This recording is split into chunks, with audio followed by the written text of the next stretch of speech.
That may be the greatest catch I've ever seen in my life. All right, guys, finally, we've been waiting for this on the edge of our seats for the past few days. Leonard Fournette has signed with the Tampa Bay Buccaneers.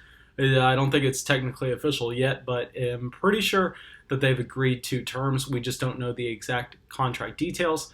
And this has major fantasy implications, both for 2020 redraft leagues and for dynasty leagues. I'm going to cover the dynasty aspect of this at the end of the video because I know a lot of people don't play dynasty fantasy football.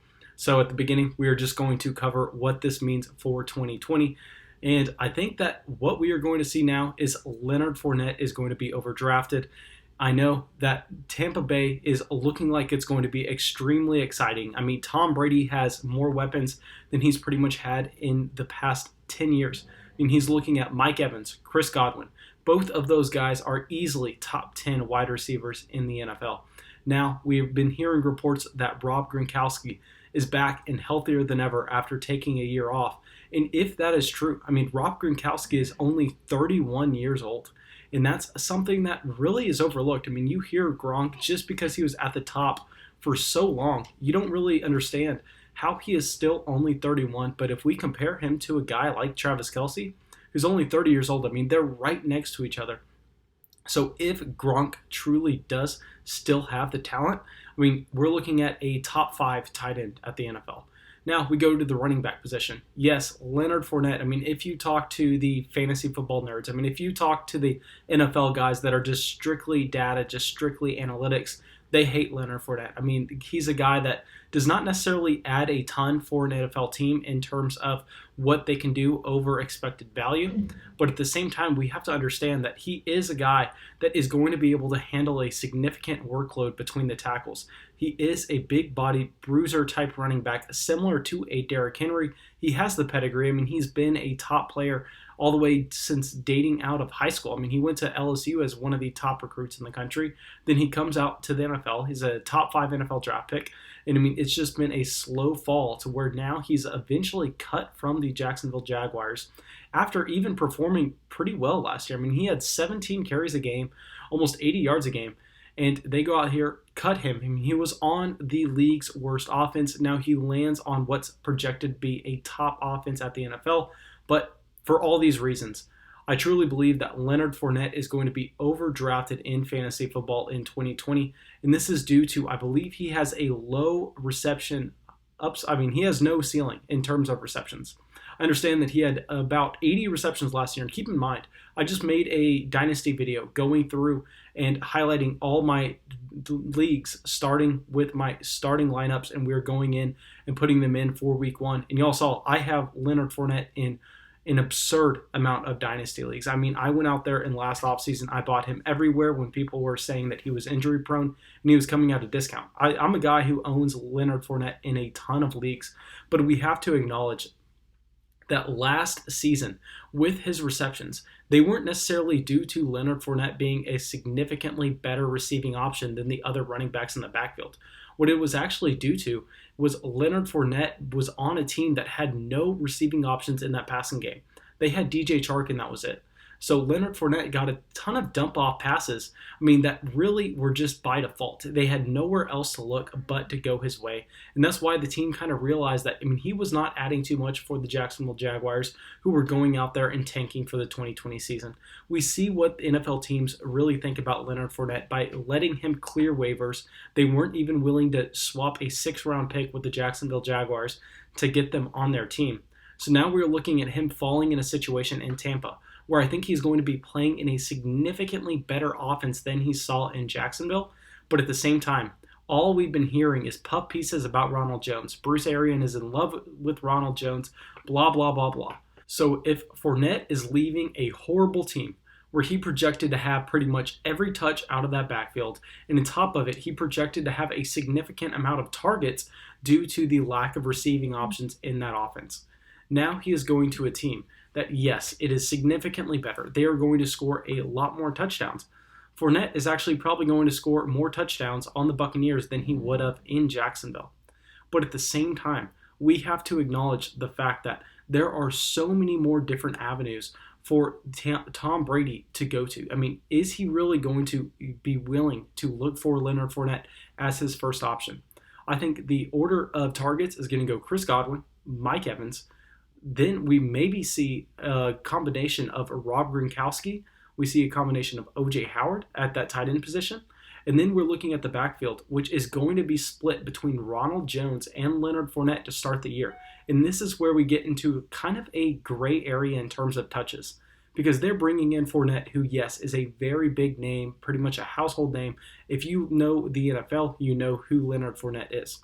But they are bringing him into an offense about a week before the NFL season, where Ronald Jones has already cemented himself as the starter. So Fournette may come in, take some touches from Ronald Jones. Maybe they split the backfield 50-50 at the beginning of the year. And then Fournette slowly transitions to becoming the starting running back there, which is going to be a prolific offense. And by the time that he's ready to take over that starting role, we actually see Keyshawn Vaughan, the running back that they spent a third-round pick on, who had to be on the COVID list for the significant portion of this past month, get healthy, get ready to come back into Tampa Bay. And then what are we looking at? We're looking at Keyshawn Vaughan, Ronald Jones, and Leonard Fournette all being plugged into an offense which has significant passing threat weapons all over the field. So I think Fournette is going to be significantly more productive on this team now than he would have been in Jacksonville on terms of per touch.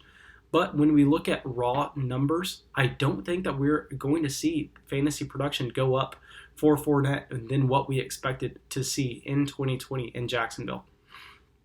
But I can already tell you now, I think that the narrative around Fournette is this is going to be a fantastic landing spot. He's going to immediately beat out Ronald Jones, and he's not going to have to worry about Keyshawn Vaughan.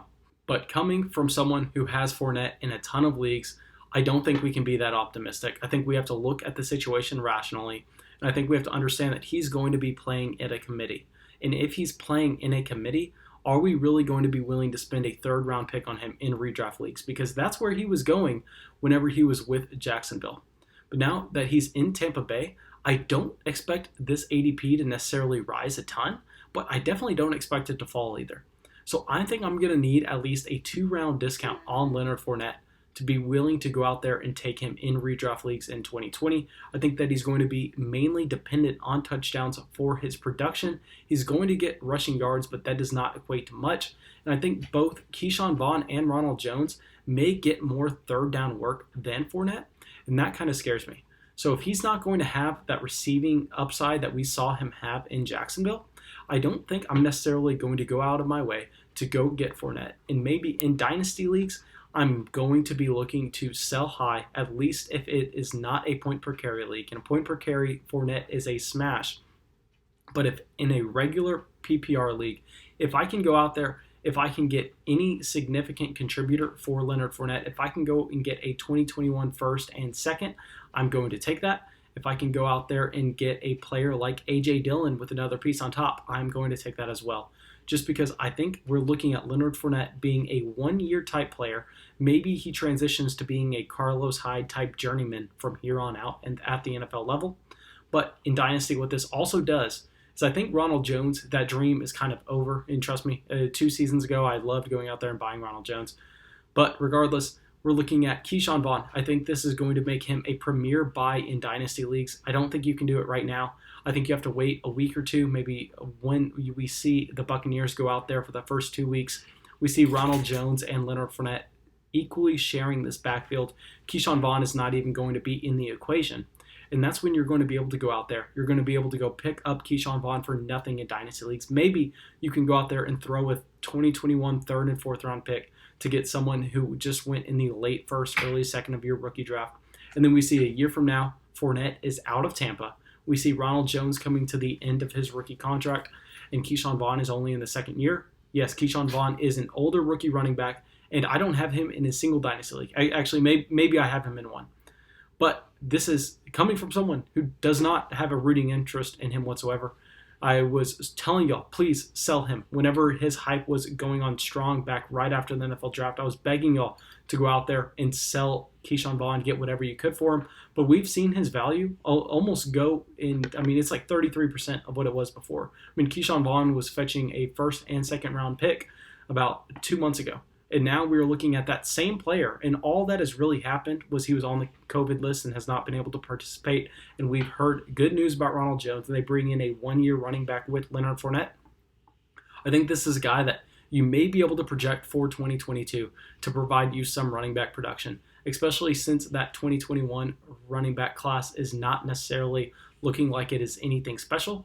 Keyshawn Vaughan may have flyer potential. Leonard Fournette, I'm not necessarily too excited about this landing spot just because I think he's going to be in a touch squeeze. I don't think he's going to be able to get as much work as people are projecting, even though he's going to be efficient, even though he does have a high ceiling for touchdowns.